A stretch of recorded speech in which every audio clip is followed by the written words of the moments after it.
ça, on va accélérer après.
On est dans le Fab Lab de la direction de la recherche, là où travaille beaucoup l'équipe robot humain.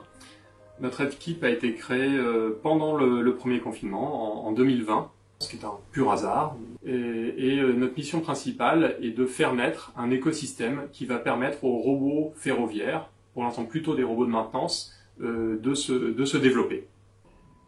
Mon quotidien, principalement, c'est de faire de la recherche.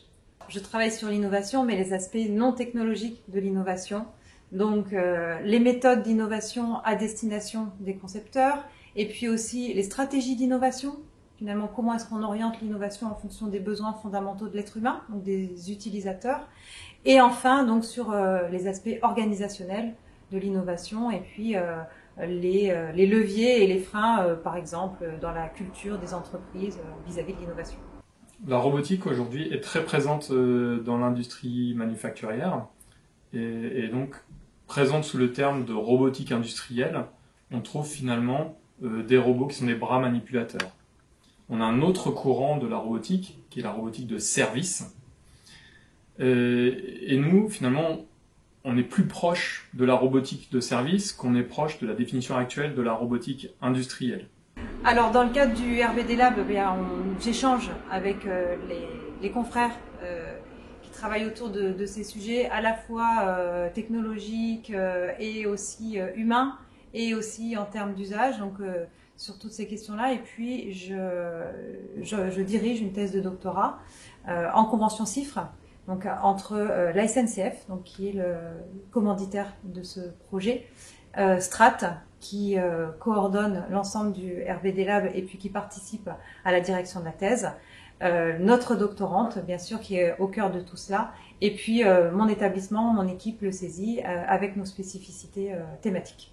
Alors l'idée de créer Picoto est venue en fait grâce à un collègue qui lui travaille plutôt sur les matériaux, qui a trouvé, je ne sais pas trop dire comment, ce matériau, je vais vous montrer tout de suite. Voilà, qui est un matériau composite.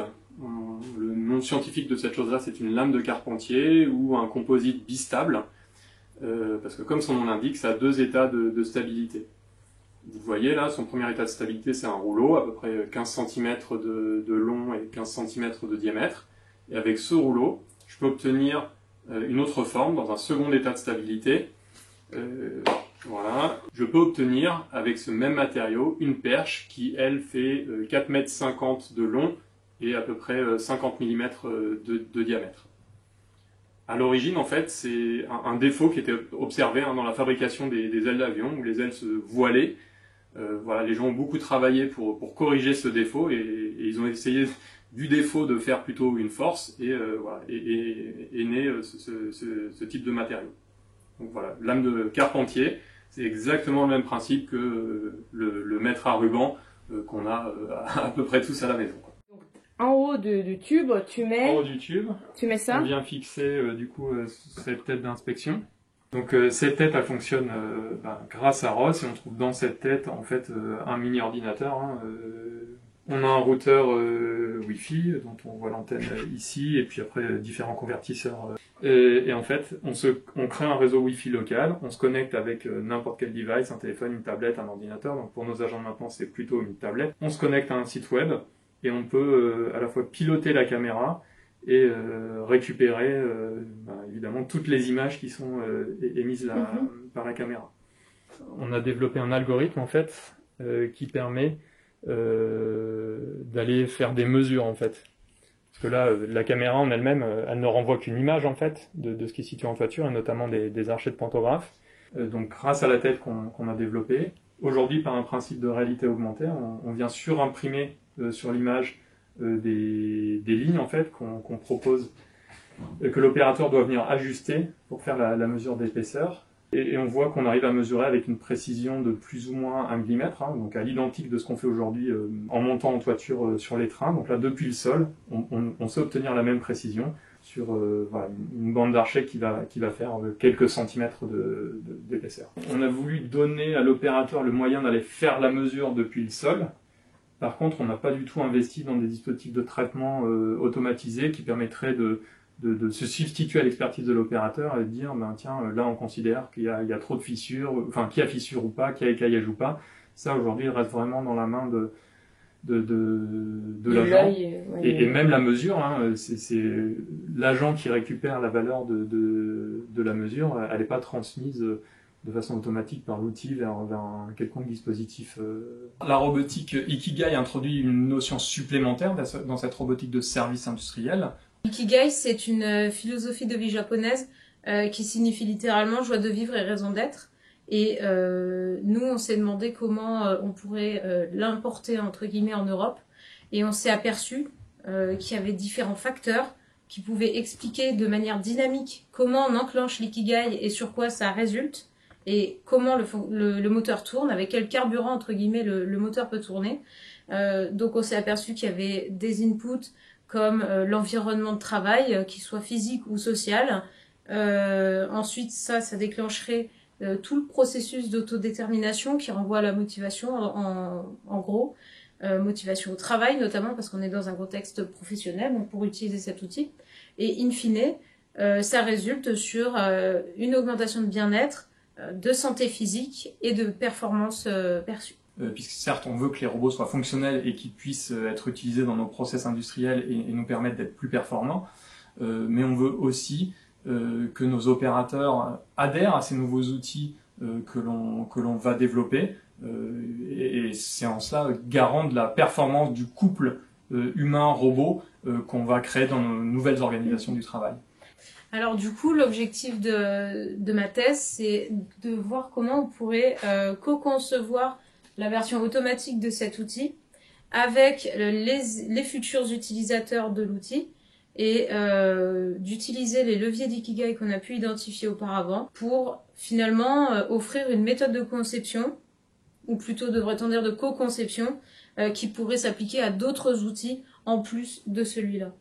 Nos agents nous ont dit aussi que quand ils avaient une meilleure expérience des outillages, forcément ça les aidait aussi à mieux se sentir dans leur environnement de travail. Donc voilà, ce sont deux des éléments qu'on veut retravailler dans le cadre de la thèse. La grande originalité de ce travail de recherche, c'est effectivement d'être impliqué dans un projet de conception d'outils robotiques, donc une problématique qui peut sembler très technologique, mais finalement que nous, on a la chance de pouvoir aborder d'un point de vue motivationnel, parce qu'on va s'intéresser non seulement à la productivité, à la performance et aux compétences des opérateurs qui travaillent avec les outils robotiques, mais on va aussi et surtout s'intéresser à ce qui les motive intrinsèquement, ce qu'ils aiment dans leur travail, et aussi à la perception qu'ils ont du sens de leur travail. C'est encore plus sensible dans d'autres pays qu'en France, mais on a un enjeu fort d'employabilité dans les métiers du ferroviaire, et forcément ça passe par là, par créer des outils qui sont déjà au goût du jour et qui incitent les opérateurs à les utiliser,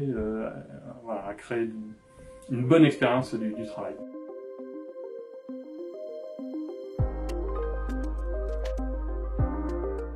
on était parti d'un outillage comme ça sur un enrouleur manuel et qu'on venait coller sur la paroi du train avec des ventouses. Assez rapidement, lors des premières présentations avec les agents, il est apparu que ce système de fixation sur le train n'était pas adapté à leur vision du bon usage de l'outil. Tout de suite, ils ont voulu qu'on s'oriente vers un outil qui leur permettait beaucoup plus facilement de se déplacer autour du train. Le matériau est implanté sur un chariot qu'on peut très facilement déplacer, puisque lors de leurs inspections, voilà, on avait plutôt en tête qu'ils restaient à un point fixe et qu'ils observaient le pantographe. Et eux nous ont dit qu'ils avaient besoin de plusieurs points de vue. Et donc, voilà, ils ont besoin de déployer la perche, voilà, d'avancer un petit peu sur la locomotive, de redéployer la perche à un autre endroit, etc. Voilà. Le rôle des opérateurs a vraiment été central. Tout l'art du processus de conception, ça a été d'articuler le point de vue du terrain, des opérateurs, le point de vue très opérationnel, avec finalement une génération d'idées beaucoup plus abstraites et basées sur des concepts psychologiques. Par exemple, comment est-ce qu'on fait en sorte que cet outillage Picoto peut aider les opérateurs à être mieux conscients des dangers potentiels, des risques de l'activité, de la situation de chacun des collaborateurs autour de l'activité. Donc on a décidé pour ça de dépasser la pure conception participative et d'injecter des idées qui ont été générées finalement par un autre processus dans lequel on était plus entre spécialistes soit de l'humain, soit du design, soit de la technologie, mais finalement en dehors du terrain. Sur une période d'à peu près 6 à 7 mois, on a développé pas moins de 6 rangs de prototypes différents. Donc on en est venu à installer en fait notre matériau composite sur un caddie, un chariot, on l'appelle un peu comme on veut, quoi. De la version manuelle, on est passé à une version motorisée qui est beaucoup plus simple à déployer, puisque maintenant le déploiement peut se commander par un simple interrupteur. Il n'y a plus aucun effort à fournir par l'utilisateur. Sur les premiers prototypes, on avait dû faire appel à une fabrication en MJF, en multi-jet fusion, parce qu'on avait des formes qui étaient assez compliquées. Du coup, lors des dernières phases de prototypage, là, on a revu l'intégralité de notre conception et on a développé les pièces pour pouvoir les imprimer nous-mêmes sur les machines qu'on avait au bureau, donc qui sont des machines de dépôt de fil. Donc tout ce que vous voyez ici, toutes les pièces fabriquées, les supports de tête, tout ça, tout a été fabriqué sur les machines que nous avons au Fab Lab. Une fois qu'on l'amène sur place, il ne faut plus que les roues puissent bouger. Donc voilà, on a prévu un truc très simple avec ce système-là. On déplace d'un quart de tour, hop, et on vient bloquer les roues. On a un système, une béquille en dessous là qui est réglable, donc on peut manipuler avec la molette ici et qui gère du coup l'inclinaison de l'outillage. Et pour déployer la perche, c'est très simple. On a juste à manipuler le bouton qui est ici. Donc,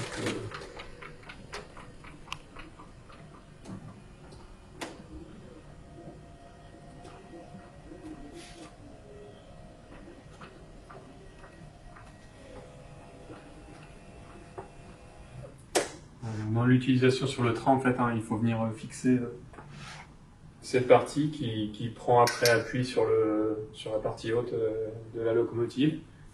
Et voilà, en connectant un ordinateur, une tablette, un téléphone sur le réseau Wi-Fi local qui est émis par l'outillage, on a accès à la caméra. On est parti des besoins psychologiques fondamentaux qui étaient ressortis de nos enquêtes auprès des opérateurs de maintenance, et notamment les besoins psychologiques. Il y avait par exemple l'affiliation, donc en fait finalement comment donner une dimension sociale à cet outil. Il y avait l'autonomie, donc aussi avec les questions de faire ressortir la singularité de la technologie, la singularité aussi de chaque individu, membre de l'équipe. Et puis troisièmement, il y avait le besoin de compétences et de pouvoir finalement se sentir efficace et performant dans son activité. Donc une sorte de double boucle de conception, une première technique et une autre sur le besoin motivationnel. Le levier motivationnel, il va permettre, entre autres, aussi de mieux utiliser l'outillage et de mieux réaliser les activités au service de l'entreprise, de la raison d'être et des usagers. L'hypothèse, c'est que si Picoto est aussi un support d'identité sociale, s'il fait partie de l'équipe, eh bien, les activités seront in fine mieux réalisées. On va toucher une meilleure performance, une meilleure efficacité aussi sur le terrain et in fine également un meilleur service rendu aux usagers de la SNCF. Finalement, en fait, c'est vrai que le proto va continuer son chemin dans la production. Nous avons dévoilé ensemble aussi des caractéristiques, des attributs de cette technologie Ikigai. Pour nous, en tant que chercheurs designers, ça nous intéresse beaucoup parce que ça met une base en fait sur la conception de cette promesse technologique, joie de vivre, raison d'être. Et je trouve que le travail pluridisciplinaire que nous avons fait ensemble, donc ingénierie, psychologie et design, ça a été très bénéfique pour poser ces bases-là. Moi, je suis ravie parce que c'était les bénéfices de la robotique sociale, on les voyait dans différents contextes, mais on ne l'avait pas encore challengé dans le domaine de la maintenance, là où il y a l'automatisation. Donc on était de remplacement de tâches, et là on a essayé d'aller vers autre chose, un bénéfice autre. Donc ouais, pour Robotics by Design Lab, je pense que c'est une vraie pierre à l'édifice de la robotique sociale. L'objectif, c'est de diffuser donc plus largement à la communauté des praticiens, des concepteurs, à la communauté des chercheurs et à l'ensemble de la société, je dirais, ce concept de robotique Ikigai, ou même tout simplement d'Ikigai dans le travail, dans lequel on va souhaiter capitaliser à la fois sur la compétence, mais aussi sur les motivateurs intrinsèques qui fait que chacun se sent se réaliser au travail. Et enfin, tout ça conjugué avec le sens du travail et la transcendance de soi, le fait de faire des activités et un travail, mais pour une cause beaucoup plus grande que soi-même. Avec le travail qu'on a réalisé tous les trois, et moi aussi, pour moi ce travail a été très riche, mélanger l'expérience du design, de la psychologie et de l'ingénierie. J'ai le sentiment aujourd'hui qu'on devrait tout le temps travailler comme ça en fait. Il est évident pour moi que les futurs robots qui naîtront à partir d'aujourd'hui chez SNCF devront être déployés, devront être des robots Ikigai.